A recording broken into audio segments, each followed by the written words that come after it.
हिंदू धर्म में कालखंड को 4 भागों में बांटा गया है। सतयुग, त्रेता युग, द्वापर युग और कलयुग। इन चारों युगों की तरह ही हिंदू धर्म में भी 4 धाम हैं: बद्रीनाथ, रामेश्वरम, द्वारका और जगन्नाथ। दोस्तों, बद्रीनाथ धाम को सतयुग में स्थापित किया गया था, रामेश्वरम को त्रेता युग में, द्वारका धाम द्वापर युग में और जगन्नाथपुरी धाम कलयुग में स्थापित किया गया था। इन चारों धामों में एक बात आम है कि सभी धामों की स्थापना भगवान विष्णु के अवतार ने ही की है। और आज हम बात करेंगे कलयुग के धाम जगन्नाथ धाम की। जगन्नाथपुरी धाम दुनिया का सबसे लोकप्रिय और पूजनीय तीर्थ स्थल में से एक है। ये मंदिर अनेकों इतिहास का साक्षी है। प्रभु श्री जगन्नाथ जी जो अपनी बहन सुभद्रा और बड़े भैया बलदाव जी के साथ इस मंदिर में निवास करते हैं। और इस मंदिर में भगवान की सिर्फ पूजा ही नहीं की जाती, बल्कि पूरा का पूरा त्योहार मनाया जाता है।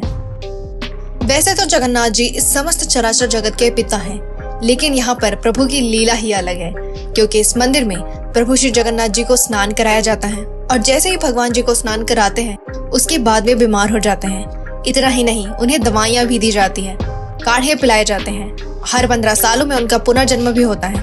उन्हें नगर भ्रमण कराया जाता है, वे अपने भक्तों से मिलते हैं, उनकी बातें सुनते हैं और साथ ही अपनी मौसी के घर भी जाते हैं। और अगर अभी तक आप हैरान नहीं हुए तो आगे सुनिए। भगवान जगन्नाथ मंदिर में घटित घटनाओं के माध्यम से भविष्य में होने वाली आपदाओं और महामारी के संकेत देते हैं भगवान श्री जगन्नाथ। दोस्तों, ये मंदिर पूरी तरीके से चमत्कारिक मंदिर है, इसलिए यहाँ जो भी वैज्ञानिक शोध करने के लिए आते हैं वे बस अपना सर खुजाते रह जाते हैं। इस मंदिर की अनेकों ऐसी कथाएं एवं रहस्य हैं जिसके बारे में आप कुछ भी नहीं जानते। तो बने रहिए इस वीडियो के अंत तक, क्योंकि इस वीडियो में मैं आपको जगन्नाथपुरी के मंदिर का इतिहास बताऊंगी जो आज तक आपसे छुपाया गया।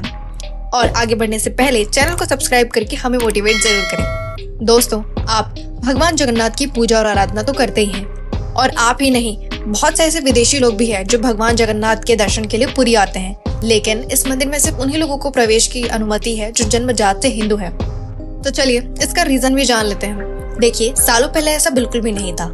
पहले विदेश से कोई ना कोई आता तो जरूर था, चाहे वो मुस्लिम आक्रमणकारी हो या फिर अंग्रेज। सभी का एक ही उद्देश्य था, मंदिरों को तोड़कर नष्ट करना और मंदिरों की संपत्ति को लूटना।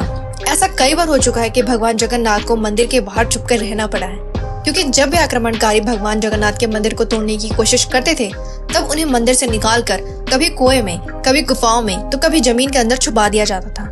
जगन्नाथपुरी मंदिर पर लगभग 18 बार आक्रमण हो चुके हैं और यही सबसे बड़ा रीजन है कि इस मंदिर में गैर हिंदुओं का प्रवेश वर्जित है। दोस्तों, ये तो आप जानते ही होंगे कि जगन्नाथ मंदिर को धरती का 8वां वैकुंठ कहा जाता है, यानी कि जो भी भक्त यहाँ जाता है और भगवान जगन्नाथ जी के सच्चे मन से दर्शन करता है वो जन्म मरण के बंधन से मुक्त हो जाता है। लेकिन क्या आप जानते हैं कि दर्शन करके वापस आते वक्त अगर गलती से भी एक गलती आपसे हो गई तो आप जन्म मरण के चक्र से कभी मुक्त नहीं हो पाएंगे। ऐसा क्यों? चलिए आज आपको इसका एक रीजन बताते हैं। जगन्नाथपुरी का सिंह द्वार सबसे ज्यादा रहस्यमय है, क्योंकि वहाँ पर 22 रहस्यमयी सीढ़ियाँ हैं। हर एक सीढ़ी का अपना एक महत्व है। कोई सीढ़ी ज्ञानेंद्री का प्रतीक है तो कोई सीढ़ी 5 तत्वों का। पर इनमें से सबसे खास सीढ़ी है तीसरी सीढ़ी, जिसमें काले रंग का पत्थर जड़ा हुआ है। ये यमशिला है, यानी कि यमराज जी का पत्थर। दोस्तों, कलयुग की शुरुआत में जब यमराज जी ने देखा कि जगन्नाथ जी के दर्शन करके आने वाले भक्त जन्म मरण से मुक्त हो जाते थे, चाहे वे कर्म कैसा भी करें, तो यमराज जी पूरी जाकर माता लक्ष्मी और जगन्नाथ जी को अपनी चिंता बताते हैं। तब माता लक्ष्मी ने यमराज जी को तुरंत चले जाने की बात कही, क्योंकि जगन्नाथ जी ने लोगों को जन्म मृत्यु के चक्र से मुक्ति दिलाने के लिए पुरी को चुना था। तब जगन्नाथ जी यमराज जी को रोकते हैं और उन्हें 22 सीढ़ियों में से तीसरी सीढ़ी पर लेट जाने के लिए कहते हैं, और साथ ही उन्हें ये वरदान भी देते हैं कि यदि कोई व्यक्ति मंदिर में प्रवेश करते वक्त आप पर पैर रखे तो उसके सभी पाप दूर हो जाएंगे। यदि कोई मंदिर से बाहर जाते वक्त आप पर पैर रख देगा तो आप उससे मेरे और मंदिर द्वारा दिए गए सभी पुण्य छीन सकते हैं। रथे च गमनम दृष्टा पुनर्जन्म न विद्यते, अर्थात जो भी मनुष्य रथ के ऊपर बैठे हुए भगवान जगन्नाथ जी का दर्शन करता है उसका पुनर्जन्म नहीं होता। दोस्तों, इस सृष्टि को बनाने, चलाने और इसके विनाश की जिम्मेदारियां त्रिदेवों में बटी हुई हैं। भगवान ब्रह्मा सृष्टि के सृजन करता है, भगवान विष्णु इस सृष्टि को सुचारू रूप से चलाते हैं, और जब भी ये सृष्टि पाप के असंतुलन से डगमगाने लगती है तो भगवान शिव इसका विनाश करते हैं। देवताओं का निवास स्थान धरती भी रहा है। भगवान विष्णु बद्रीनाथ धाम में स्नान करते थे, द्वारका में वस्त्र बदलते थे, जगन्नाथपुरी में भजन करते थे और रामेश्वरम में विश्राम करते थे। इसी तरह जब हम भगवान शिव की बात करते हैं तो भगवान शिव कैलाश पर्वत पर पूरे परिवार के साथ रहते थे। फिर युग परिवर्तन हुआ और अंत में आया कलयुग। कहते हैं जब कलयुग की शुरुआत हुई तो पृथ्वी पर पाप बढ़ने लगा, दुनिया तेजी से अपने विनाश की ओर अग्रसर होने लगी और तब तक सभी देव पृथ्वी से जा चुके थे। द्वापर युग के अंत के बाद सृष्टि के संचालन की जिम्मेदारी प्रभु श्री जगन्नाथ जी पर आ गई थी। कलयुग में सिर्फ दो ही ऐसे देवता है जो सबसे ज्यादा जागृत हैं। पहले है हनुमान जी और दूसरे हैं नाथों के नाथ प्रभु श्री जगन्नाथ। भगवान जगन्नाथ जी हमारी ही तरह धरती पर हम सबके बीच रहते हैं। दोस्तों, जगन्नाथ मंदिर के रहस्य को जान लेते हैं। ओडिशा के पुरी में निकलने वाली रथ यात्रा 500 सालों से चलती आ रही है। इसके बारे में स्कंद पुराण, नारद पुराण, पद्म पुराण, ब्रह्म पुराण में वर्णन मिलता है। मान्यता है कि रथ को खींचने वाले को मोक्ष की प्राप्ति होती है।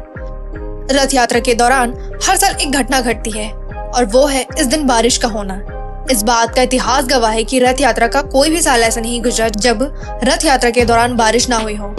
दूसरा है भगवान जगन्नाथ जी के रथ का मजार पर रुकने का रहस्य। हैरानी की बात तो यह है कि हिंदू धर्म के देवता का मुस्लिम मजार से क्या रिश्ता।